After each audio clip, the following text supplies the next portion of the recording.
by the City of Troy and the Troy Arts Council. There will be a downtown music fest, musical festival. There will be food trucks there.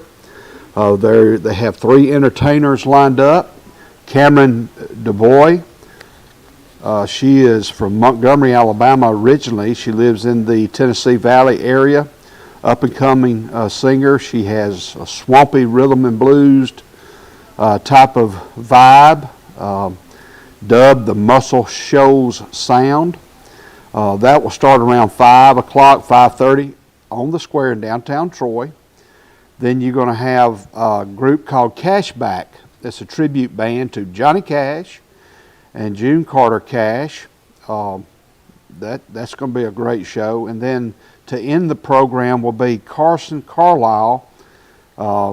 That's a top 40 country music band. So downtown Troy, there's going to be 9 or 10 food trucks. The local restaurants will be open for your convenience. Bring your lawn chairs. There'll be tables set up there on the square. I want to thank the City of Troy and the Troy Arts Council for providing that. It's a free admission for everyone, and it'd be a great atmosphere for kids as well. On another event that I'd like to mention to you, the Brundage Business Association will have a blowout 4th of July parade and Summerfest on June the 25th. It's on a Saturday. They're going to start about 9 o'clock with a parade on June the 25th in downtown Brundage. And then it's going to end at dusk with a big fireworks display at the Pike County Bulldog Stadium. You're going to have a Beauty Queen Award ceremony at the Bass House that morning. There is also a Summerfest Best Cook-Off Contest, Best Food Cook-Off Contest at the Bass House Festival Grounds. They will also have a cow plot bingo there in downtown Brundage. And one big thing they have is Kiss the Pig. And whoever garners the most votes, it's a fundraiser. Here are the people in that contest. Of course, you got Mr. McDaniels. He's one of the big organizers. Brian McDaniels. Would you rather Brian kiss the pig? How about Rodney Drish? He's the Pike County Elementary principal. You got Miss Isabel Boyd, who's the mayor of Brundage. Mark Hurt, the new head football coach at Pike County High School. He's a contestant. Jason Gregory, the owner of Premier Dodge here in Troy, Alabama. And, of course, Don Dickert of Brundage, Alabama. He's the Brundage Municipal Judge. So we mentioned yesterday we hope that they have a tie, that all of them will have to kiss the pig. And that's the pig kissing event will happen somewhere around 5:45, 6 o'clock. For more information, if you are interested in being a food vendor or have an arts and craft booth at that event on June the 25th, contact Brian McDaniels at 735-2773. Again, that is 735-2773. Also during the day, they have some kid activities at the Tupper Lightfoot Library. That will be face painting, beanbag toss, and soft dart contest. A couple other things locally. The farmers market is now open. It's located in the Bicentennial Park, Troy Trust Company. They are open on Tuesdays from 7 p.m. From 5 till 7 every Tuesday. And then on Saturdays, they're open from 7 to 11. There's a good picture in today's paper of Nick DeAndrea of the Berry Patch. He has golden honey for sale and blueberries. You've got just all kind of vegetables. You've got Robert and Marie Little of Oak Grove Produce will be there. And good old fresh food out of the garden is wonderful. Also, there's a Father's Day weekend Time to Fish. It's an annual event. It's going to be held at Clay Hill Farms. It's kind of organized each year by one of our Pike County Conservation Enforcement Officers, Mr. Jerry Jenwright. It's open for ages 5 through 15. They must be accompanied by an adult. Registration begins at 7 o'clock in the morning. That's Father's Day weekend. Let's see, that is June I'm trying to find the exact date. It's not this Saturday, but the following Saturday. So I guess that would be, I can't find it. But anyway, it's going to be located at Clay Hill Farms.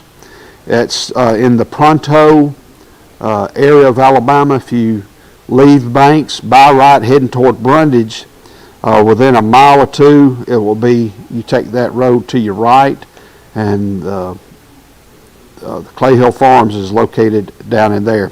It's owned by the Darrell family, and what a wonderful opportunity for introduce kids to fishing. It's free. So again, there's a lot of good information in today's paper. Another thing I want to mention, Matt Lowry was on Mike's show. He was also on my show not long ago, but Matt Lowry has a book out called Spring Hill, 8 miles south of Troy. And it talks about his first 21 years of his life. The artwork is by his son, Wally Lowry. And it's got about, how many chapters? It has 25 chapters. But you can get this book through Mr. Mack, or you can contact him. You can call the Pike County Lake. I think he works there on Tuesdays and Thursdays. But speaking of the Pike County Lake, that is a wonderful place to go fishing. There's a picnic area. They have a pavilion. Well, not a pavilion, but on their porch they have clean restrooms. They have rocking chairs, all kind of stuff. It's a quiet place if you need to reflect. They're open every day of the week except Wednesday, and they use Wednesday to do some grass cutting and weed eating and maintenance and things of that nature, but it's open every day of the week except Monday. They're usually open at daybreak, and they close in the evening time about 30 minutes before dark. But it's just a beautiful place. They have a boat ramp. They have boats that you can rent. They have life jackets. They have trolling motors, batteries. They've got a nice bait and tackle store. They have refreshments. They have sausage, Vienna sausage and crackers and potted meat and moon pies and Coca-Cola products. Ice cream. They got an ice cream freezer out there that you can get all kind of ice cream from. And a couple other things I want to mention to you as well. Fishing at Clay Hill Farms, that free fishing day for kids, is on June the 18th. It's on a Saturday. That's Father's Day weekend. So don't forget about your fathers coming up. It's going to be June the 19th is Father's Day, but the free fishing day is going to be on the 18th day of June. Couple of other things I want to mention before we have our first caller. Of course, tonight starts ladies softball. It's going to start about 8:30 p.m. in Oklahoma City, Oklahoma. It will be Oklahoma versus Texas. Game 1 is tonight on ESPN. Game 2 is tomorrow on ESPN2, I believe. And if there's a third game needed, they will play Friday. Again, I think that will be on ESPN1 or on the regular ESPN channel. So game 1 tonight around 8:30, Oklahoma versus Texas. I'm not sure if that's Eastern Standard Time or Central Standard Time, but it will be in Oklahoma City, Oklahoma. Yesterday we mentioned that Shug Jordan, the former football coach at Auburn University, he served in both theaters during World War II. He served in 4 major invasions as a United States Army officer. He saw action in North Africa, Sicily, before being wounded in the invasion of Normandy. He received the Purple Heart and the Bronze Star. After he recovered from those injuries, he deployed to the Pacific Theater, and he served on the island of Okinawa. There's some other men that I want to mention that I pulled up yesterday we did not talk about. But there's a Medal of Honor recipient, Jack Loomis. He was in a battle. He joined the service after the he played for the New York Giants, and he played in the championship game against the Chicago Bears, and the Giants lost 37-9. And after that game, that next weekend, he joined the United States Marine Corps Reserve, and he was in a battle and of Iwo Jima and lost both legs and died on the field. So I want to mention him, and I got some others to mention. Good morning. Welcome to Today in L.A. Hey, morning. It's just me and you right now, Michael. How you? Okay. Yeah. I mentioned some events coming up in Pike County. We got a big music festival and food trucks in downtown Troy this Friday from 5 to about 9 p.m. We got 3 nice musical artists that will be playing. And so what is this event downtown called? It is called, let me go back and look that up again. It's let's see here. I just had it. It's called the Food Truck and Musical Festival. They will have about 9 or 10 food trucks. They got 3 acts. One of them is Cameron DeBoy. She's about 27 years old. She's originally from Montgomery, but according to the article, she has a swampy rhythm and blues infused vibe of rock and roll, dubbed the musical show sound. Then there's a band called Cashback. That's a tribute band to Johnny Cash and June Carter Cash. And I mentioned that. I know Adam Guthrie, a friend of mine from Troy. Of course, that's Gary and Carl Guthrie's son. He started with Rex Guthrie, who I grew up with, who passed away. And Adam's a very talented musician. Been playing a lot of bands for years up in Birmingham. Done really well. Yeah. Well, to finish the show on Friday night, you got Cason Carlisle. That's a top 40 country music band. So it's free to the public. We've got 9 or 10 food trucks. All the restaurants will be open in downtown Troy. So it's a big event. They're going to set up tables and chairs and bring you lawn chairs. Get your truck there early and back up in, let the tailgate down, and just have a good time. You may or may not need mosquito spray. But better take it. Good idea. That's going to be a great event. We're going to be there. You're going to be there? I'm going to try to, but I'll take an electrical cord and plug you in a fan if you need one, if you can find you an outlet. You remember, were you here on the show when I showed off my Walt Disney World fan, not an electrical fan, an old-fashioned pretty fan that you rub in front of your face? I had that thing for about 2 weeks, and then I took it to a Jack's football camp at the 2-day game, and was sitting in the bleachers watching Jack play football and using my Walt Disney fan, and I left it. Lost it. Man, I could use it at an event like that. Looks like Tiger Woods will not play the U.S. Open, so that's big news in golf. Tiger Woods has officially decided not to play. He's going to try to play the Open Championship in a month. But I don't know if I watched him in the PGA Championship. He's definitely favoring that leg and had a hard time getting around. It seems like he's bulked up so much in his upper body as well. I mean, he looks like he's going to have a hard time competing. After this horrible, car wreck, and he's made the cut both times in majors, but he didn't even finish the PGA Championship. He had to withdraw. And interesting to see what Tiger's future looks like. Said that the U.S. Open will accept Phil Mickelson to play and all other eligible players. So that's some more golf news. And they really don't have a choice in the matter.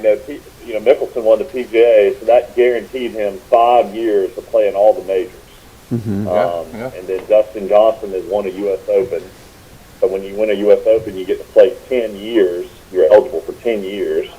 And then you got these other guys with the world rankings. Louis Oosthuizen, Kevin Na, Sergio Garcia, all those guys qualify as well. I don't see how you can take that away from those guys. Right. When I pulled up the live schedule, there's 8 events, Have y'all talked about that before, where they're going to be held?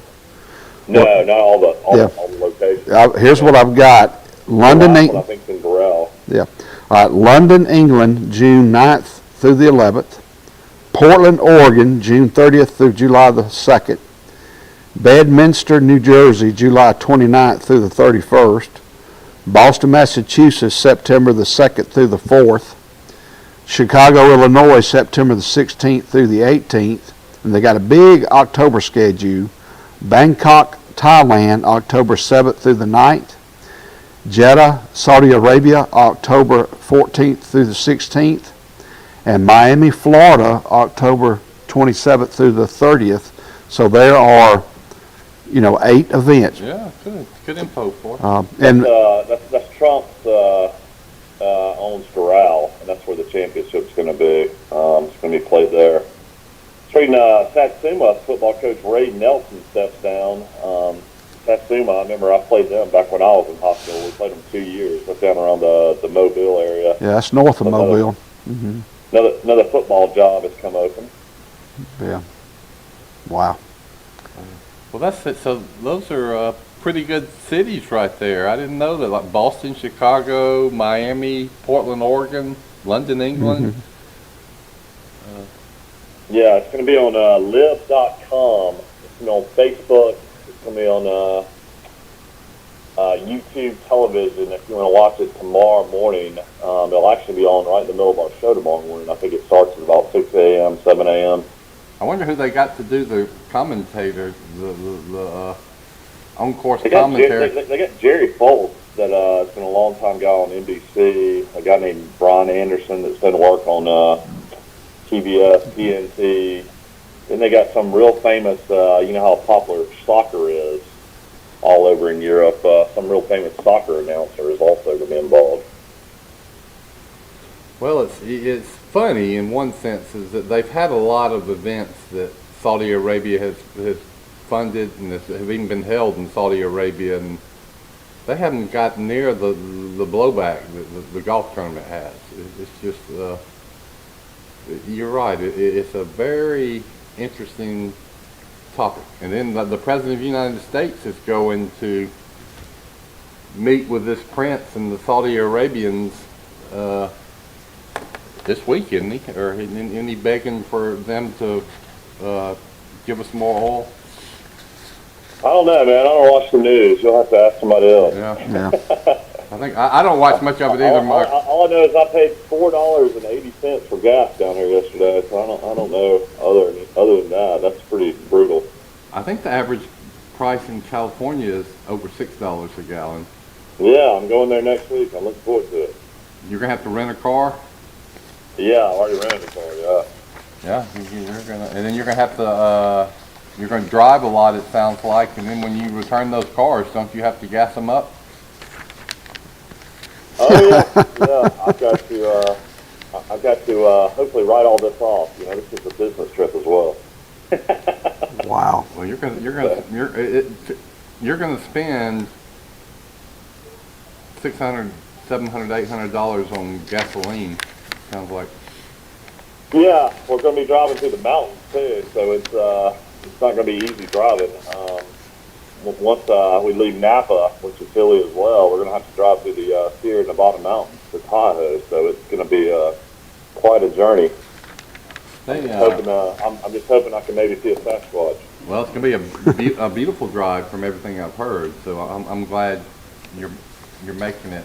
We talk a lot about gas prices, but we don't talk enough about the price of diesel. And these poor truckers have to pay, and these trucking companies. That's one of the main reasons everything we buy in the grocery store or anywhere is going up in price so high, because everything that you buy came in a truck at one time. And those trucks are all buying diesel, and that diesel is 30-40% higher than the gasoline. I had a friend that posted something on Facebook. There's an ingredient in diesel, mainly for the older trucks, that Russia's the #1 producer of that. Oh. I don't know what it's called, okay. But the other countries are over there in the continent of Asia, and a couple of them have quit marketing it outside their country because they're in need of it. So there will be a tremendous crisis in ripple diesel, Well, you've heard according to about what it. his post. Yeah, there's going supposedly a shortage in fertilizer because most That's of the it. fertilizer Urea. comes from Russia and Ukraine, and so the farmers, have got to use a lot of fertilizer, and so their fertilizer cost is going to go way up. So they're either going to spend more on the fertilizer or they're going to plant fewer crops, so they don't have to use as much fertilizer. It has something to do with the elements in urea. I've wondered, I've never liked this mandate that you have to use 10% ethanol in your gasoline. It is actually bad for lawnmower engines and a lot of small engines. Your car doesn't need it. It's one of these environmental scams, and I'm sure it benefited the corn lobbyists because ethanol is made from corn. Well, I've wondered, wouldn't it help us if we just did away with this 10% ethanol added gasoline and just had old-fashioned gasoline like we used to? I haven't heard one person mention that. Well, I had about a half a tank in my 42-inch John Deere lawnmower, riding lawnmower, and I had a can, about a 2.5 gallon can, and I went and bought ethanol free. Yeah, there you go. $26 later.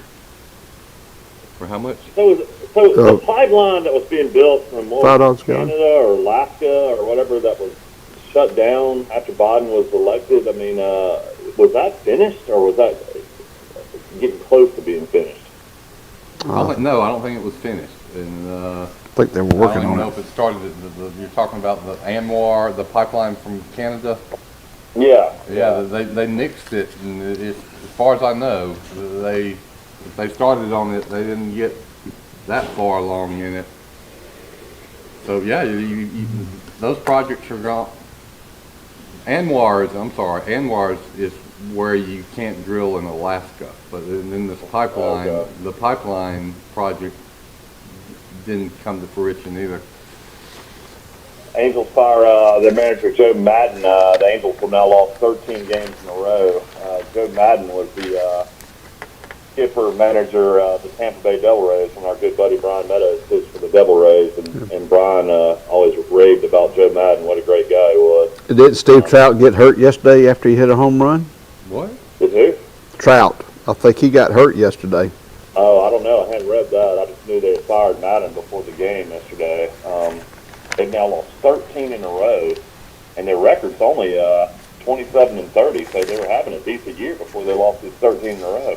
Wow. Now, going back to gas prices, I know a little bit about them because my dad was in the gas business. I know a little bit about gasoline, not much, but a little. But California has the most stringent regulations. I would say craziest regulations, but that's an editorial comment. But gasoline is a blend. I mean, there's recipes that go into gasoline formulas. That's where the refiners come in. They take the oil and they make different kind of brands of gasoline. And they're all a little different. Jet fuel, leaded, mid-level, super unleaded, and then they have that. They got to add the ethanol, but in California they've got all these other crazy blends. And so when the refinery get the oil, they've got to make the gas for California, but they just can't make one gas, one unleaded for everybody. They've got to make 9 different types of gases, and then how do they get them? Most of them go through pipelines. You don't realize it, but there are pipelines obviously under just millions of miles of our land, and they shoot those things through the pipelines, and and they've got to stagger them. So product A runs through the pipeline for 40 minutes, and then they stop, and then they reconfigure, and then they say, all right, now let's do product B and shoot it through the pipeline. So that's a long way of saying that one way you could save the people of California some money, a lot of money, is do away with some of these blend environmental regulations specialty type gasolines, and then they got to have them at certain times of the year for some reason for the environment. And then on top of that, there's taxes. They could take the 50 to $1 of every gallon. If it's $6 a gallon, $1 of that is taxes. And To California. mention, Troy is welcoming their 4-star quarterback Peter Costelli is now officially on campus. It was made official. He arrived on campus over the weekend to join the Troy Trojans for off-season workouts Monday morning. The former 4-star recruit from Mission Viejo High School in Redondo Beach, California, joins the Trojans after spending the 2021 season at Utah. Rated as the number 27 quarterback overall, number 10 dual threat quarterback in the 2021 class by 24/7 Sports. Costelli completed 136 passes out of 248 passes for 2,000 yards, 23 touchdowns, just 5 interceptions as a junior. He also ran for 400 yards on 4 touchdowns. California high schools did not play football in 2020 fall season due to COVID-19. Costelli enrolled in Utah in early January. He comes to Troy with 4 years of eligibility remaining. Coach Summerall had great things to say about Peter. He's a talented athlete with really high upside. He throws the ball well, has the ability to make plays, and extend plays with his feet. He runs well, very intelligent, has huge growth potential. We're excited to have him as part of our program at such a position of need. So Coach Summerall is saying such a position of need. Basically, this kid right here looks like he's going to be the future quarterback of Troy University, it looks like. How do you pronounce his last name? It's like Costelli. Costelli? Costelli. 6'3", 225 pounds. Well, welcome to Troy. You're going to save some money on gas from coming from your hometown in California. Dad mentioned he was a track star at Mission Viejo. Costello ran a 10.87 in the 100 meters to finish third in the state in a meet as a junior. He also anchored the school's 4x100-meter relay. Pretty impressive. Wow, it is. 6'3", 225 pounds running like that. He is the highest rated prospects I can remember Troy getting. He's the highest rated recruit in Troy history. There's no doubt about it. I mean, we didn't get him out of high school, but we eventually got him, so I guess it's the same difference. You said something interesting. Let me make another editorial comment. He did not get to play his senior season in California because California canceled high school football. You're correct, yeah. Alabama, to its credit, did not do that. But how many high school kids in California you think had to miss their senior year, miss their last year of football? Yeah. Hundreds of thousands, I would guess. And some of these kids lost scholarship opportunities because they didn't get a chance to showcase what they could do their big senior year when you're going to be the best you're ever going to be. Yeah, so I mean, basically, when he steps on the field for Troy this year, if he ends up being the starter, this will be the first time he's played football in 3 years. Wow. I guess he's played in practice and jamborees. Played in spring games, I guess. But I'm saying, as far as like actual real game. I made the point when you first told us this big news that, maybe he's not as good as we're being led to believe, because surely if he was that good, he would be the starter at Utah. But as we know, and you told me, I think Utah has a excellent quarterback in front of him that lit it up in last year. So I understand that he wants to play.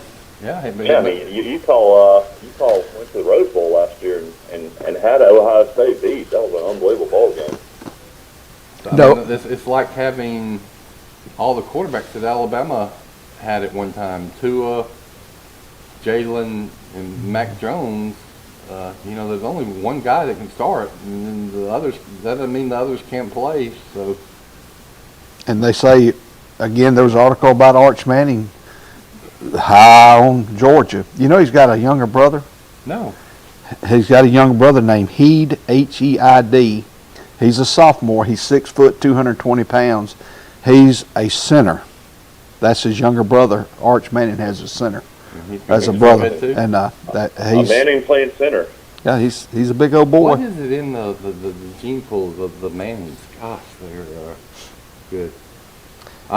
Somebody told me that the Adam Cross, the great basketball, might have been Forrest Lee, said that there's some other Cross brothers, and the one that we ought to keep an eye on is the 8th grader. Yeah, Tyler. He can wheel and deal it with ball handling skills. In Alabama, I looked it up. What time of day does Texas and Alabama play in Austin? Noon. 11 o'clock. So I bet you the practices are going on in Tuscaloosa at 10 o'clock in the morning live. Well, 11, whenever they start doing I've made the point that you talk about how important conditioning is, but it's not as important as you think. And Alabama and other teams have avoided this intense heat. Alabama has, because typically they play that first game in a dome in one of these, preseason games in Atlanta or Jerry World, and they've got air conditioning. And so it's 72 degrees in there, and the sun's not hitting them. And then also they're on TV, and so you have multiple TV timeouts, which this game will still have. But Alabama hadn't played many games, and it's going to be the heat index will be over 100 degrees, at that game. Well, it's Wonder what Peter Costelli is going to think of this Alabama heat. Ask Najee Harris. I've seen interviews with him, and he came from California, and he said what you thought he would say. He's pretty laid back. I like it. I'm going to Tahoe after we leave Napa, and in the morning temperatures in Tahoe are going to be 39 degrees. That's going to be crazy. Yeah. Well, if this guy can play, and he hadn't played in a long time, so we might have to be patient with him. That's going to make a huge difference. And if he can run, we just got to hope that the offensive line has progressed. Yeah. Because we got the stable of running backs. We're hyping up the Troy Trojans already. Let's go. Yeah, but The defense we think is going to be pretty good, right, Michael? Right, for us? Yeah, the defense can be really good, but the biggest issue is the schedule, man. That's just a brutal schedule Troy's going to play. A lot tougher schedule this year than even last year. University of Louisiana Monroe, I don't have it in front of me, but they play both Texas and they play two big. Is it Ohio State? I had to go back and look, but they play two monsters right off the bat. They get the two big checks too for doing that. They'll take the money. Let's see if I can pull it up. I wonder how much Ole Miss is paying Troy for going over there. Probably 800,000 to $1 million, I would imagine. Well, that's going to be. You talk about the Alabama-Texas game at 11 o'clock. The Ole Miss-Troy game at 3 o'clock. September 3rd. 3 o'clock is the hottest part of the day, isn't it? That is going to be tough. The players, it's going to be tough on the players, but who else is tough on is the fans. A lot of fans walking that long distance to get to the stadium, then up the stairs, and then packed in there's always a lot of medical emergencies at one of these real hot games. Yeah, we're going to find out a lot about Troy early because Ole Miss, of course, in Oxford to start the season, then you get Alabama A&M at home. You should win that. But then the game I'm looking at is going to be brutal because they just have dominated Troy over the years. At App State on the 17th. So Troy could easily start the season 1-2. Could easily start at 1-3. Because after that, you got Marshall at home. Marshall went to a bowl game last year. Has always been really good. And then you got Western Kentucky on the road. They went to a bowl game and won it last year as well. It's just a tough schedule. Yeah, here's what I was talking about. Louisiana Monroe, they open up at Texas on the 3rd. Then they play Nicholls State.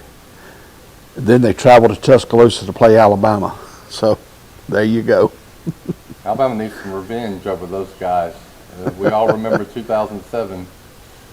In my lifetime, I've been to a game at Nicholls State. I've been to a game at Northwestern State. I've been to a game at La Monroe. I've been to a game at Louisiana Lafayette. I've been to a game at McNeese State. I've been to a game at LSU. I've not been to a game at Tulane. I'm just trying to think of all the schools in Louisiana. I've been to football games. What about southeastern Louisiana? Never went there, I don't think. I know Troy used to play them. Are they still around? I don't know, but they were in the Gulf South. The team made the regional this year. Are they got a football team though? Yeah, they used to. They're 1AA. Okay. Yeah. Rick Rhodes used to be the head coach at Nickel State. Well, where was Rick Rhodes not the head coach or the assistant coach? Yeah. But he was a great coach. He was a good coach. Good to Troy. I'm trying to think if there's any other schools in Louisiana I left out. There's a lot of schools in Louisiana. I remember Rick Rhodes. He was the head coach at Andalusia High School at one time. Yeah, his son Bobby's coaching somewhere over in Rome, Georgia. He's like an offense coordinator, so his son's still in coaching. Well, it runs in the family. I mean, think of those kids and his wife. All the moves they had to make. There's probably 40. Would you say 35? Oh, at least, yeah. We'll have to go over Rick Rhodes' coaching career again. He coached over in Europe for several years too.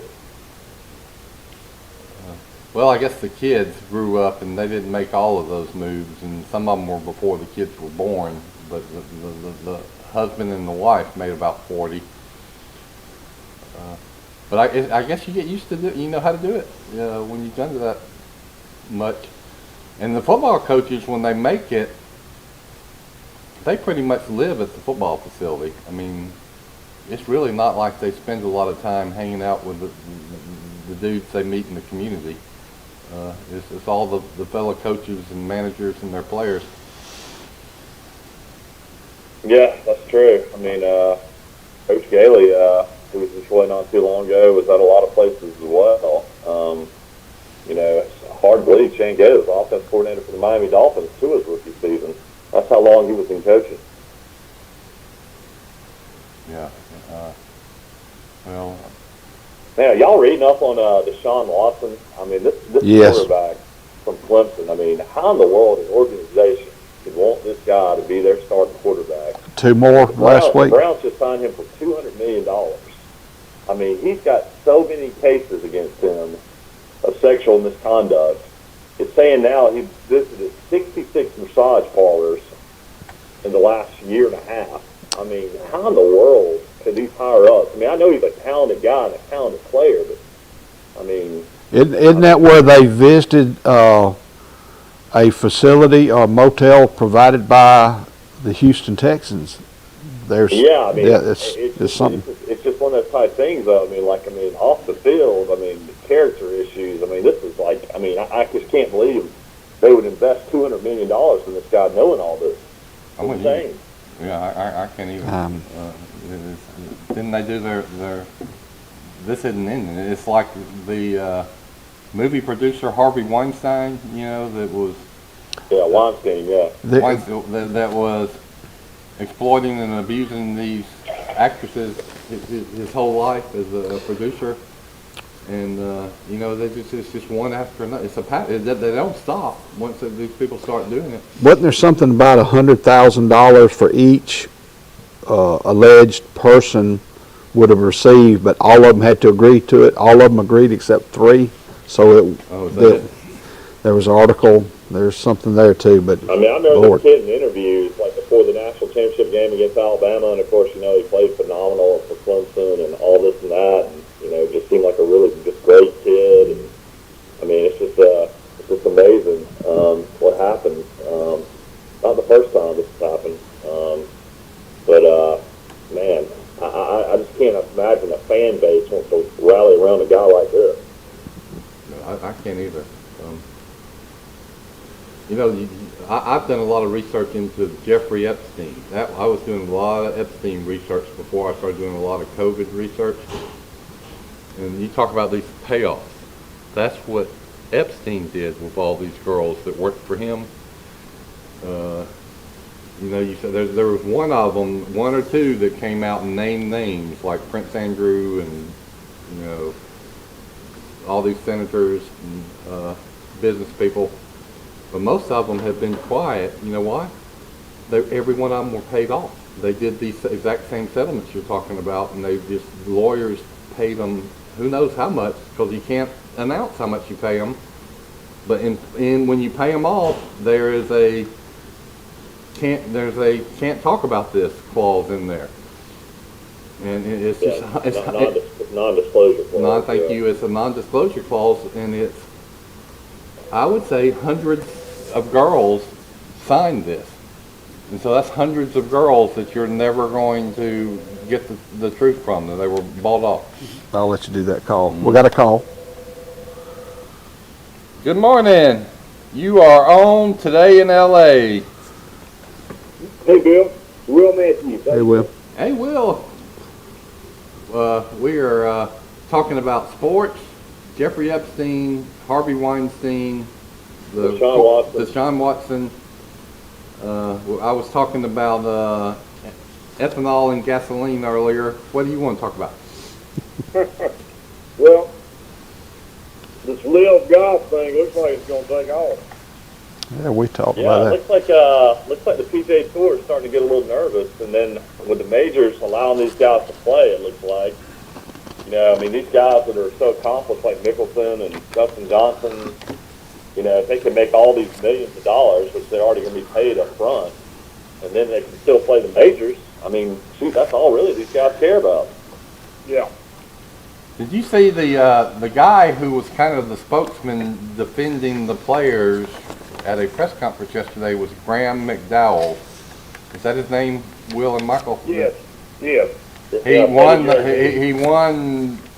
one major, might have won two majors, but he played golf at UAB. He was a college golfer from UAB, and I became friends with him. I used to work at Holland's Golf Course in downtown Birmingham, and Graham McDowell would come out there and hit balls with the UAB golf team, and I'd be out there with the coach, sitting out there talking to him while he was hitting balls. He was like one of the nicest guys you'll ever meet. So when he won the U.S. Open, hey. I mean, I was pulling for him hard because he was just such a great guy to me back then. I've heard I was working out at the Holland Golf Course. Everything I've heard about him says that he's a great guy. Well, he handled those questions about as well as you can, about as good as any diplomat could. I mean, they're tough questions. You know, he said that, you know, if we're not going to play golf because of geopolitics or you don't like some nation's leaders, we're not going to be playing much golf anywhere. And he said we just want to play golf and be role models and spread the love of the game around the planet. And make a little extra money. So he was kind of the voice of the players. Dustin Johnson was at that press conference apparently, and then Dustin Johnson, all he pretty much have said is, yeah, I concur with what Graham said. Whatever he said, I agree. It's just like a PGA golfer said yesterday, Will. I mean, you play golf at almost the highest level. I mean, you could have possibly played on the tour. I mean, it's a lot different when you have a check in front of you for $100 million, $200 million. Some of these other guys are not even big names or get paid $10 million up front. I mean, what would you do if they wrote you a check for $10 million, $100 million? How do you pass that up? Nobody can pass that up. No, I'd be there the next day. Where you want me? You know. And that's what I'm saying. It's a lot different when that check's in front of you. Well, you know, for you not to take it. I mean, I just don't know how guys can judge these other guys. Well, Graham McDowell was real honest, and he said exactly, made the same point you've made 100 times, Michael. He said, listen, I'm 42 years old. I'm at the back end of my career. It's hard to compete with these younger guys. Somebody says they're going to give me all these many millions of dollars I can make to help my family for the rest of their life. She says as a business decision, it's a no-brainer. And that's who this is going to resonate the most with. It's those players 40 to 50, don't you think, that have still got some name ID and they can still play pretty good, but they're not going to really consistently compete for championships with the young guys. Yeah, Mickelson's 51. Well, here in the Dothan Eagle, there's an article that says Saudi money could put college stars in a tough spot. And it talks about Sam Bennett, the Texas A&M senior, the temptation of receiving $25 million to go play. But it's an article. I hadn't read the whole thing, but it's going to be a battle just like the USFL versus the NFL. It's just a higher scale, a lot more money. Guys that are like Graham McDowell, 40 plus, in the back end of their career that want to make some easy money. But I guess you could say they could get some future really good young superstars from the college ranks that haven't yet gone on the PGA Tour.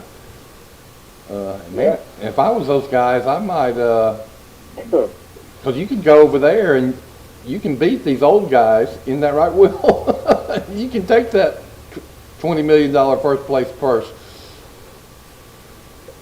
I agree. Here it says, amateur James Piot walks with his caddy. He's in London this week after receiving a signing bonus to play in the LIV Invitational. He's, 21, 22 years old. Well, can he do that now with the NIL, or is he forfeiting his amateur career? I guess so. He probably is forfeiting. He's still, like Bill, he's still an amateur, but he's taking appearance fee money. Yeah, it's name, image, and likeness. Yeah. Yeah. Oh, so he's not taking the purse, but he's taking the appearance fee money. and that comes under okay under the NIL.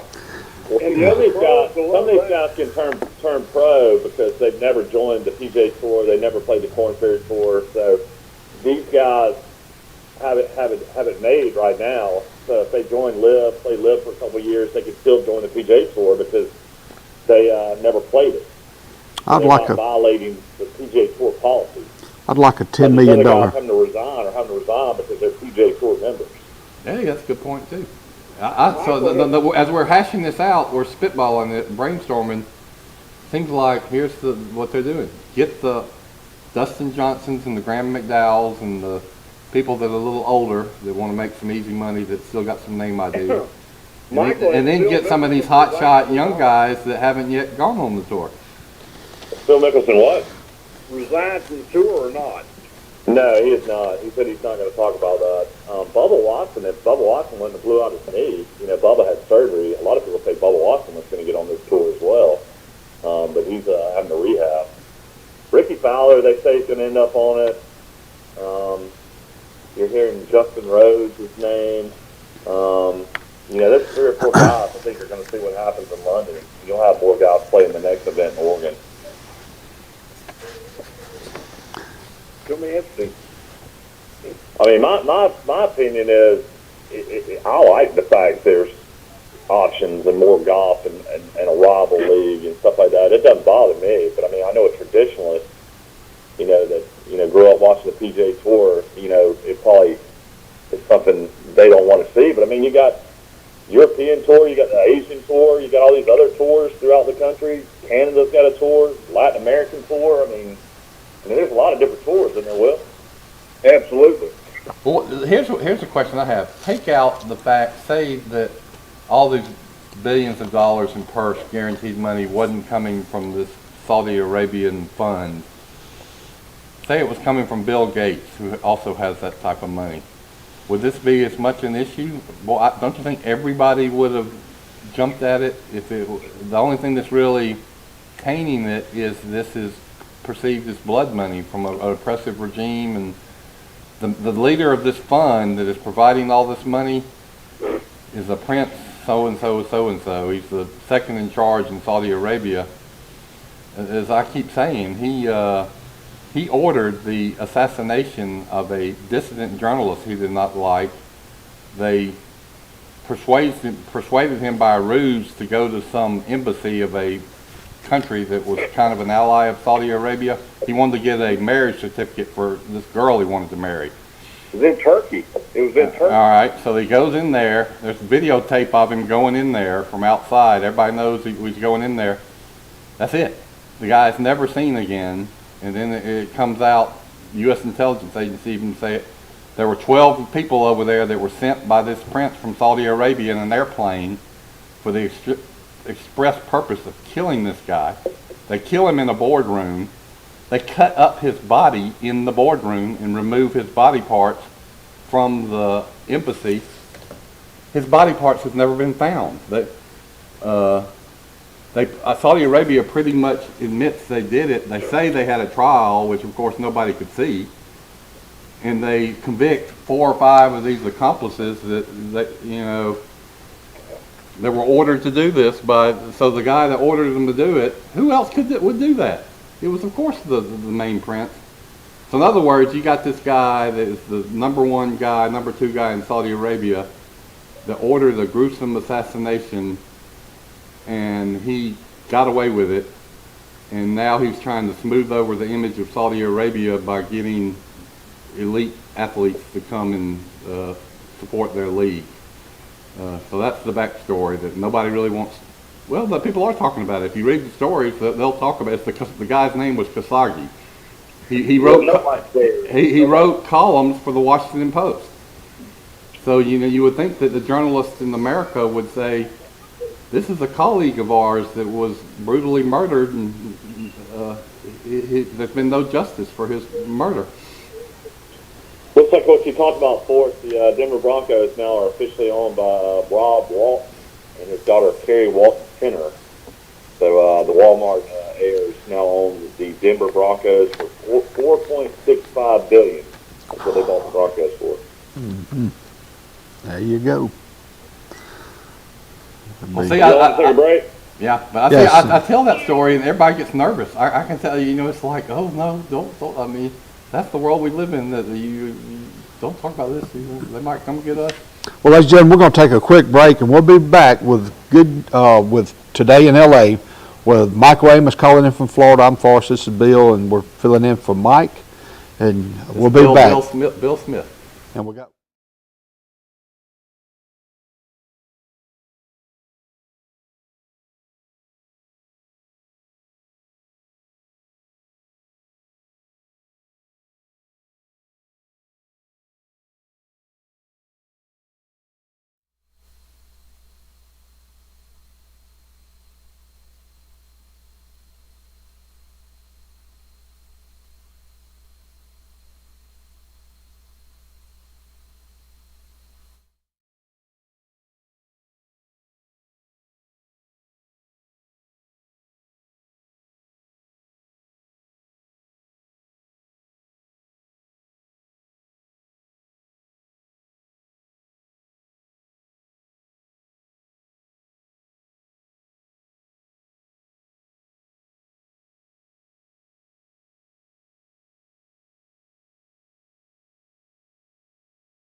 Welcome back to Today in L.A. with Mike Amos. We're filling in for Mike. On the phone we have Michael, his son Michael, and we have Mr. Will Matthews calling in. And thank you for joining us this morning. And Well, we got an update on Carol and Mike, and we're thinking about them. They're battling COVID. Sounds like they're sick. I'm sure they're going to be fine, but they're going through a rough patch right now. Yeah, I mean, it's one of those things where summer COVID, and then it's like so many cases again. It's just like one of those. I don't know if y'all noticed, but man, I'm out and about all the time, in and out of accounts and different places down here, and I feel like everybody I hear has this real deep cough right now going. So I don't know if that's COVID. I don't know what it is. Yeah. I feel like everybody's getting sick though. Yeah. There's a lot of celebrities I've been reading about have come down with it too, and it is bizarre. In the summer, this is happening. It's a departure. In the past, the big waves have been in the winter cold and flu season. Mm-hmm. I got some theories on what's going on, but I'll save those for my writing. Yeah. Well, you got college softball starting tonight, Oklahoma versus Texas. And then game 2 will be tomorrow night. And then if a game 3 is needed, they'll play it Friday night. So they're playing in Oklahoma City. It's game time 8:30 p.m. Oklahoma versus Texas. And then Auburn plays out in Corvallis against Oregon State in the Right. baseball regionals. Auburn, I mean, is red hot. I mean, put up, I think, double-digit runs on everybody they won against in the Auburn regional. And shoot, I wouldn't be shocked at all if they end up in Omaha. Right. Well, in Tennessee, in Knoxville, it's Tennessee versus Notre Dame. In Greenville, North Carolina, it's East Carolina versus Texas. College Station, Texas, Texas A&M versus Louisville. Blacksburg, Virginia, it's Virginia Tech versus Oklahoma. Stanford, California, we have Stanford versus UConn. Chapel Hill, North Carolina versus Arkansas. In Hattiesburg, Mississippi, Southern Miss versus Ole Miss. And like you said, in Corvallis, Oregon, it's Oregon State versus Auburn. Who was So our we friend that worked here at Tor Cable that was from Oregon? He was he might have been before you started coming in here. No, Scott? yeah. We hope he's doing well. He was a real nice guy. Only guy I've really known from Oregon. I email a doctor from Oregon in my research on COVID issues that I've become friends with by email correspondence. So You got game 3 of the NBA Finals tonight in Boston. Series is tied it's 1-1. It's going to be interesting. You know, the Celtics won the first game by, I think, 16. I think Golden State won the next game by 20. Going to be interesting to see what happens tonight in Boston. Tatum is a great player for the Celtics. Played at Duke. I saw him play against Troy in the NCAA regionals. He was a one-and-done guy at Duke. And then, of course, Steph Curry is a phenomenal player for Golden State. Interesting to see tonight. I think the line's only 3. The Celtics are favored at home.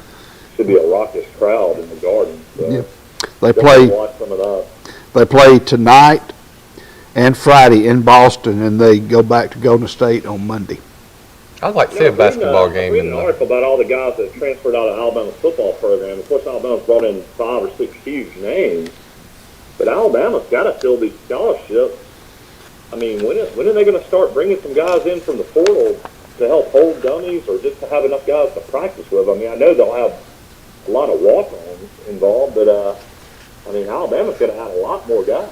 You know, it seems that way to me too, Michael. That I mean, you do the basic math. You lost 18 through the portal. You pick up 5 in the portal. That's a loss of 13 net. No, they've lost 21 in the portal. 18 have already found new schools that they're playing for, but they've lost over 21. Okay, so that's a net loss of 16.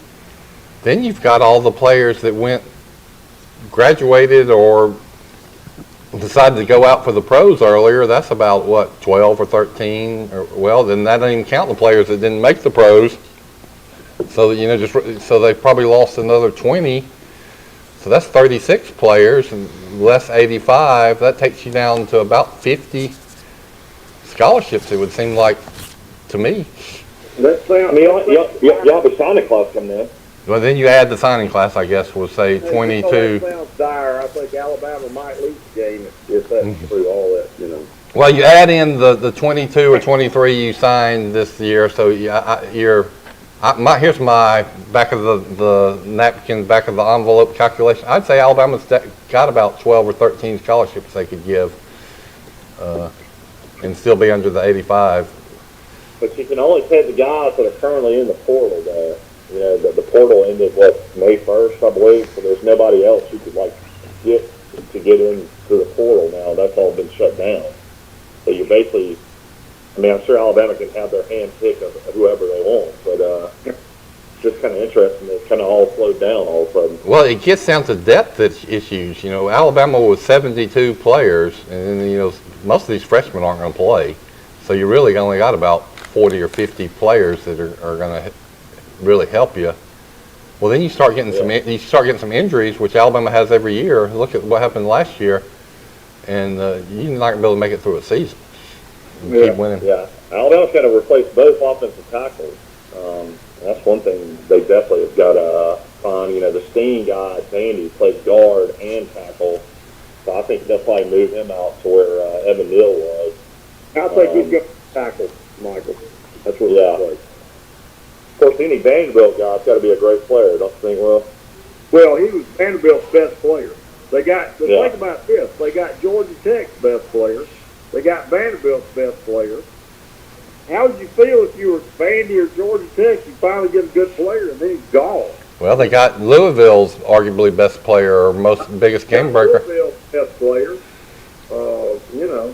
They got Georgia's best wide receiver as far as numbers and stats, Burton. Got LSU's best defensive back, Rick. Of course, he's speeding and doesn't have a license and had marijuana in his car, so I don't know what's going to happen to that. But I don't know if y'all realize, if y'all watched the spring game, he was running second string in the spring. Yeah. He wasn't the starter. Yeah. Alabama's got Kool-Aid and some other dude. Kool-Aid was kind of spilt a lot of times last year when he played. He's got the good nickname. He's got to get a lot better. He's got the nickname, but I don't know if he's got the flavor. I mean, quarterback. He don't have the real flavor. And then no sugar. Quarterback in the SEC. Name the best quarterback. Bryce Young's the best quarterback in the part of the country, also the SEC. But name other great quarterbacks that are coming back in the SEC. Stetson Bennett. What's he? Is he going to be top 3, top 4 best quarterback? He's at West Virginia. No, Stetson Bennett's back at Georgia, Will. No, he beat out Stetson Bennett. Beat out the guy that's at West Virginia. Daniels went to West Virginia. Okay, all right. So name other quarterbacks. Who else out there do you think? I'm just trying to even think right now. The Florida quarterback's a phenomenal athlete. Robinson. One, and you're going to laugh. Spencer Rattler. Yeah, he's going to be a South Carolina, the Oklahoma quarterback. That's right. He'll be a big-time quarterback. I think he'll be good. Yeah. LSU is going to have the guy from Arizona State. I've watched him play several times. He's a pretty good quarterback, Daniels. Here's what I got. Is if this is Kurt, is KJ Jefferson coming back for Arkansas? Yeah, no, he's probably your second best quarterback. Hendon Hooker, Tennessee, they got him third in this article. He wasn't horrible. He's good. Will Rogers, Mississippi State. He's good. Anthony Richardson, Florida. He's good. Stetson Bennett, Georgia is ranked 6th. He's good. Jackson Dart, Ole Miss. I don't know anything about him. Spencer Rattler, South Carolina. USC transfers Jackson Dart. That's who probably will be the starter against Troy. And let's see, Will Levis, Kentucky. Haynes King, Texas A&M. Yeah. Miles. He was hurt last year, didn't play. Miles Brennan, LSU. T.J. Finley, Auburn. Oh, awful. Surely you jest. Brady Cook, Missouri. Awful. Mike I think Wright, Brady Cook at Missouri might be Vanderbilt. pretty good. Mike Wright, awful. No, he's going to be all right, Will. I've watched him. He was young. He's going to get better. This is ranking. He'll be running for his life. No, This is by Brandon Gall. This is an article. But they got the kid from Arkansas, KJ Jefferson. He had the gall to say that. Yeah. That was good. You asked and answered. We wanted to know who all the quarterbacks were, and I think the Auburn quarterback is going to be the Texas A&M transfer, not TJ. Yeah. I read an article that Vanderbilt is going to be much improved this year. They may win 3 instead of 2. Well, that's what we ought to do. We ought to go to Vegas. The over-under win totals are out. We need to talk about those. Yeah. I always love to see those. It says T.J. Finley will have to hold off Texas A&M transfer Zach Calzada, and incoming Yeah, freshman star Holden Holden, transferred too. and Holden Gariner. So, who's going to fill that? Well, Auburn has. They got the Ashford kid that transferred in from Oregon that played at Hoover too, Robbie Ashford. Okay. And he was the spring MVP. Okay. Yeah, well, the quarterback that went to Oregon start. For Auburn. Nix will start at Oregon, I think. Yeah. Yeah, I think Is he going to be 100% healthy? Bo Nix, I don't know. Is he okay? I thought he was okay. Didn't he have a knee injury late in the season? Yeah, he broke an ankle, didn't he? Bo Nix? Yeah. Yeah, that's why he missed the rest of the Auburn games last year.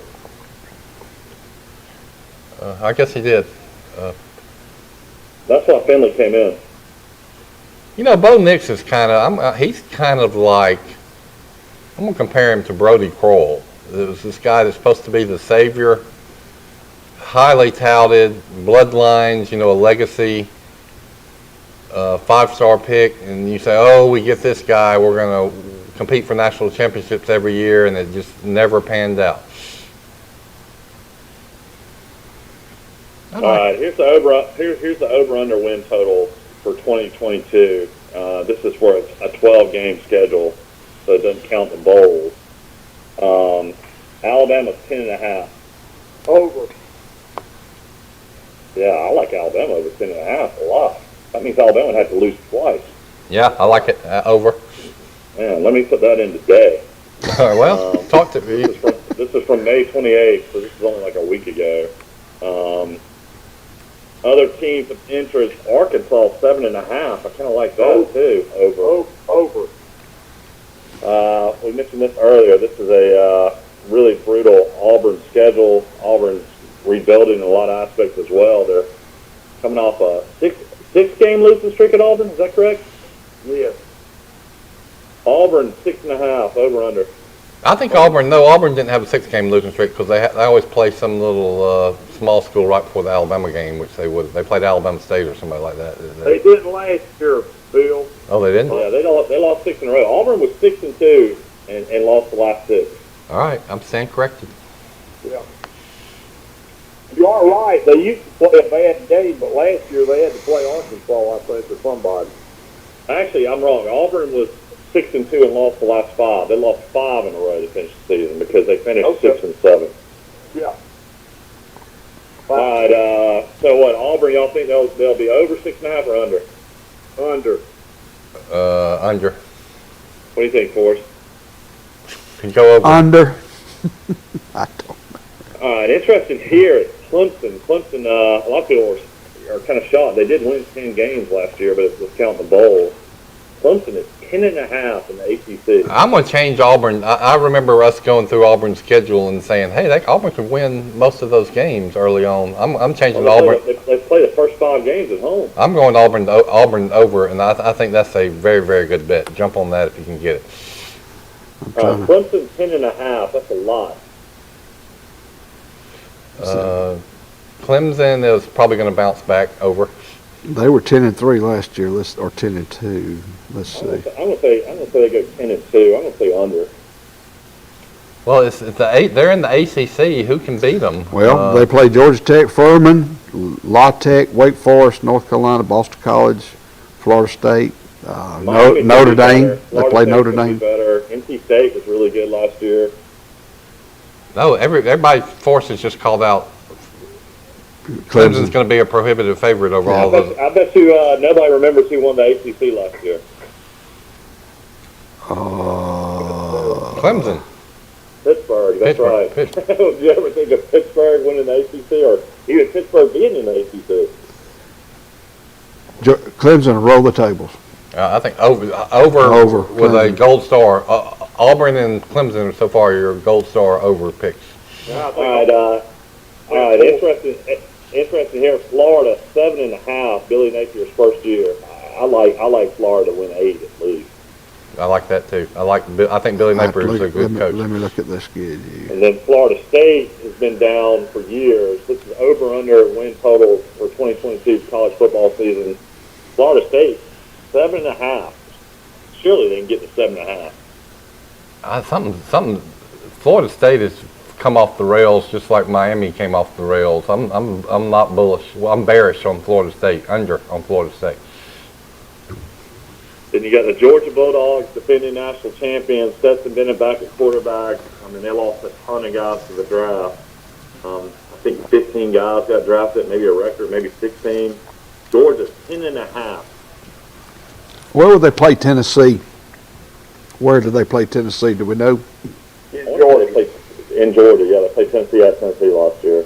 I think it's over. I mean, the way you do these things is like y'all are saying is who's going to beat them. That means that they're going to have 2 losses for you to lose that bet. Who are the 2 teams that are going to beat them?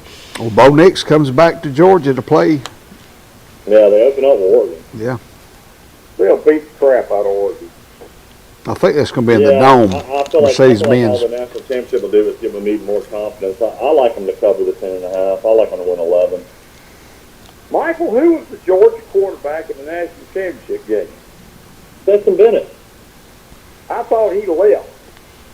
Stetson Bennett lost the SEC championship game to Alabama. Daniels and left. beat Alabama in the national championship. Yeah, but you thought his eligibility had expired? No, I guess he got a COVID year or something. Everybody got a COVID year. JT Daniels went to West Virginia. And they played JT Daniels lost the starting job to Stetson Bennett. I know, but they played J.C. Daniels was a better quarterback. He didn't beat out this kid. No, He was a 5-star at USC. Blew out his knee, lost the job at USC because the other guy came in and beat him out. Bennett. He went to Georgia, played a few games at Georgia. Stetson Bennett beat him out. Now he's at West Virginia. Bennett is 24 years old. Yeah, former Walkman. He's only 5'10", too. He's a little bitty guy. He's going to turn 25 in October. He'll be 25 this football season. Amazing.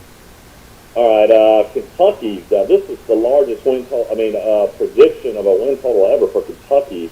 Steve's done a great job there. Kentucky 8.5. You buying that? Under. They won 10 games last year. Plus, they lost Coach Summerall, so. I think the number there is 8. Man, that's a really tough one on Kentucky, 8.5 over under. LSU 7.5. Brian Kelly's first year. I mean, LSU's definitely going to be rebuilding, but I wouldn't be shocked if they went 8-4. Well, they got a real coach now. Yeah, and they ought to have tons of talent despite everything that's happened. Yeah, I think that's over. Is my first thought on that one. What do you think, Will? I think LSU is going to surprise everybody this year. They got a good coach. I concur with Will. I'm looking at the schedule. Everybody thinks it's going to be improved. They got Mario Cristobal as their head coach. Miami of Florida, 8.5. In the ACC, Miami of Florida, 8.5. I like Miami of Florida at least go 9-3. Real quick, go back to LSU. Let me just throw out these 4 or 5 teams they play. They open up with Florida State. Then they play Southern. Then they play New Mexico State later on. Then they're going to play UAB. That may be 4 games right there. They win right off. Does this site you're going to, does it have Troy's over under? Yeah, it has everybody. It's VegasInsider.com. It's the one we always go on and do this. Michigan 9.5. Harbaugh, had his best team last year at Michigan. The quarterback's back. I know they lost a couple of really good guys on defense. They lost a really good running back. I don't know what to think of Michigan 9.5. I think they might go 10-2 though. I think they're going to revert. Have you ever heard this expression? Everything reverts to the mean over time. It goes back to the average. You can have little outlier seasons. I think last year was the outlier season for Harbaugh, and then you say how many games has he won since he's been there, whatever that number is, they're going to revert back to that number. So they're going to revert back to the mean. What is Mike Leach at Mississippi State 6.5. Mississippi State, I think, will go 7-5. I had to see the schedule. Mississippi State's quarterback, Leach always has one, and that guy, except for Alabama, he lit it up last year. Whoever that kid is. I tell you what, this is shocking right here. If you follow college football, Scott Frost has had 4 straight losing seasons at Nebraska. They have Nebraska at 7.5. No way. So you think that's the lock? That might be the lock of them all right here, guys. Under 7.5 in Nebraska. Or else they're seeming to say that Nebraska is finally getting ready to turn the corner. They went 3-9 last year. I remember they lost a lot of very, very close games, so that can be misleading. They're real good They're real good winning the money. I'll say that. Interesting here. Ohio State 10.5. I thought they'd be at 11. So they're 10.5 as well. J.T. Stroud coming back at quarterback. I like Ohio State to go over 10.5. Don't y'all think that's going to happen? Real quick, going back to Nebraska, they open up with Northwestern, then North Dakota, then they play Georgia Southern. I'll tell you, Just to throw out some Nebraska stuff. I like hypothesizing about these over-unders, and I enjoy, what's the big football magazine we read that's got 300 pages in it, Phil Steele's book. He has a section every year about this. Most improved teams, most underrated and overrated teams, and he has an interesting theory that I think is true. He looks at metrics of teams that had bad records last year, but easily could have won a lot more games. They had bad luck. They usually lost turnovers or had bad injuries. So let's say 5 and 6 teams that really could have been with a few breaks, 8 or 9 win teams. He says, look at those teams. He says that bad luck that you had 1 year before is not going, statistically, is not going to likely happen the next year, and that's kind of holds true. That you don't get snake bit 2 or 3 years in a row. Everything reverts to the mean. It averages out. I like Tennessee over the 7.5. That's what Tennessee is. South Carolina's 5.5 with Spencer Rattler as their quarterback. South Carolina went 7-6 last year. Tennessee, I think, will be over 7.5. Vanderbilt Commodores, Will Matthews, are 2.5. They say they're going to win 3 this year. I'd go over them. Well, the converse to my little hypothesis just then was there's also teams that won a lot of games, but they were fluke wins, and they could have easily lost a lot more. So you short those teams the next year. They're not. In other words, they're not. They really aren't as good as you think they are.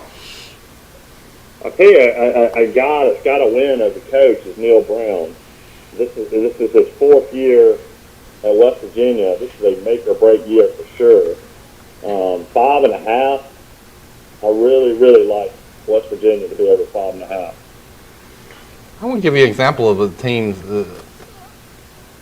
As an example of what I just spoke of. Ray Perkins, remember his second year at Alabama was 5-6. Alabama hadn't had a losing season since 1958, so it was stunning. Well, that 5-6 team was not that bad. I mean, they lost a lot of really, really close games, and then they had some very key injuries. So, I mean, there was an example that the next you'd say, oh, Alabama's bad, 5-6. Well, they really, really weren't that bad. And I guarantee I can't remember the record the next year, but I guarantee it was a big improvement because the team before wasn't as bad as their record indicated. Well, I'm going to jump back to Vanderbilt for you. They fly out to Hawaii for the first game. Then they play Elon, then Wake Forest, then Northern Illinois. So you can go watch them play in Hawaii on the August the 27th. Oh, yeah, that's, they call that week 0. Yeah, in Hawaii, 10:30 p.m. Troy has had, in a lot of those chip years where Troy was, 5-6 or about 500 team, you look at the schedule and every year there were 3 games that Troy could have, with one break here or there, have won those games. So they weren't as bad as you think. By the same token, that there was also a way to finish. There was also some games that 1 or 2 that they won that they maybe shouldn't have won. So it works both ways. But I'm looking for Troy on this list, and actually they do not have the Sun Belt schools, so I cannot find a Troy projection. Well, you remember the website, I can bet these over-unders, which I did last year. I wanted to jump on Louisiana Monroe because Michael Amos had said that was sure money before the season, and I agreed with Michael Amos. But the site did not have the over-under for Louisiana Monroe. You know, it had it for all the other big teams, but so I couldn't get that easy money. Yeah, I mean, I guess the biggest thing for Alabama starting the season, I mean, is there any way they lose that game to Texas? Yeah. I mean, I guess that would totally change Alabama's whole outlook. I know it's not a conference game; it will be eventually down the road against Texas. But I think if Alabama gets by that game, I mean, I know A&M can be tough, but I mean, I really think after that, it really just comes down to the SEC championship game. I don't know. Everybody in the SEC can beat you. Everybody gets up for Alabama. You know, Alabama was a couple of plays and a couple of injuries from winning the national championship, which is amazing. But I also remember it took a dang miracle for Alabama to come back and beat Auburn, which we just mentioned is lost 5 games at the end of the year. But Auburn, for all rights, should have beaten Alabama. There were a couple other games Auburn had a chance to win, didn't he? So, I mean, Alabama's not so dominant. I mean, they, you know, just super fortunate to get away with a win against a mediocre Auburn team. Yeah, Alabama at home under Saban though against Auburn, Alabama usually wins really big. I mean, Tennessee will be a lot better. Tennessee scored a lot of points against Alabama last year. Tennessee game will be in Knoxville this year.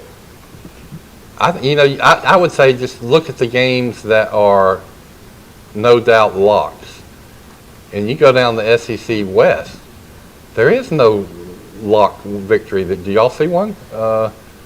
You would think last year you thought Alabama against LSU, as much as they were imploding, would be a lock victory. Well, Alabama also had to fight its tail off to win that game in the fourth quarter. So Alabama should do what Michael says, but also I think every one of these teams, I'm going to run them down, Texas A&M, LSU, Auburn, Mississippi State, Arkansas, Ole Miss, every one of them can beat Alabama. Arkansas game will be in Fayetteville. They played Alabama tough, scored late touchdowns, cut that game to 7 late. I was at that game. Yeah, I mean, it's going to be tougher, but I just keep on thinking that this has got to be Alabama's best defense since probably 2016, 2015, if they all stay healthy. At LSU. Offensively, they should be, I don't know if they'll be as good as last year with Williams and Mechie, but they're going to be pretty good. At LSU, at Ole Miss, back to back. It's tough, but I agree with Mark. The only thing I would say about the defense is your insurance policy on defense. What makes you feel really, really good is when you got some horses on the defensive line. Alabama's got some pretty good players on the defensive line, but I don't see any first-round NFL picks on the defensive line. So if you got those 2 defensive tackles or nose guards in there, you're going to be tough. Alabama does have some outside linebackers, and they're going to free up because somebody's got to double team both the ends. Because who's the young kid? Dallas Turner. Y'all ever seen that guy? He's him? My goodness. No, what's he look like? Does he look like a football? He looks like a Mr. Olympia. God, he's good. He just. They couldn't keep him off the field. That Drew Sanders who went to Arkansas I watched him. Yeah, he was a good player at Alabama too. He was a good player. He could play for anybody, but he wasn't better than this Dallas Turner. I'm still not blown away. I mean, he was a good player last year. I think he led him in tackles. But Henry Tototo, the transfer from Tennessee, he's a good linebacker, but I wouldn't say great. I would too, yeah. Isn't he coming back? Dylan Moody's been a backup most of his career, but a lot of people think he'll be the starter. The linebackers are not great. So I still feel like, though, Bowden coming back to safety. You know, all the secondary guys are coming back. I don't know. I mean, if they don't have the best defense for the Golden this year, I don't think Golden will be the defense coordinator. I think you'll see Jeremy Pruitt waiting in the wings to come out to Tuscaloosa. Well, I'm not sold on Golden. I mean, I just haven't seen him do it consistently. And he also coaches those inside linebackers who have been very mediocre and bad the last 3 or 4 years. I keep talking about poor Dylan Moses that they kept playing. That it's rarely that I'll focus on one player and watch him in a playback. Well, I watched that guy, and he was just atrocious. And they kept playing him and playing him and playing him, and I didn't get it. They should have been playing McMillan instead of Dylan Moses back then. I'll let y'all wrap it up. I'm going to get these girls to Vacation Bible School. All right, well, have a good day. See you, Michael. Ladies and gentlemen, we've got about a minute left. I want to thank you for tuning in today. Tonight we have the NBA Finals. Boston is hosting the Golden State Warriors. College softball, Oklahoma versus Texas. That game will be tonight. This Friday night we have a big event in downtown Troy. It's a music fest and food trucks. We got Vacation Bible Schools getting ready to start. They're, I think one's in full swing at First Baptist Church. And First Methodist, I think, is starting next week. I'm supposed to give everybody some information about that. My wife is helping with that. yeah, and of course the National Football Foundation, the College Football Hall of Fame voting will take place pretty soon. We have Coach Larry Blakeney on the ballot. The great Al Lucas, a defensive player, and another defensive player, Frank Thomas, are on the ballot. So Freddie Thomas, isn't it? It says Frank here on this. Is it Freddie? Or was Freddie at Alabama? This says Frank Thomas. This is why I printed off. I thought Anyway. Frank Thomas was the great Auburn baseball player that's in the Major League. I didn't type that up, but maybe it's Freddie. Okay. Then you have Thomas, Lucas, and Blakeney. And but ladies and gentlemen, thank you for tuning in, and we'll see you again bright and early in the morning on Today in LA with Mike Amos. Signing off for Bill Rice, I'm Forrest Lee. We'll see you tomorrow. Thank you.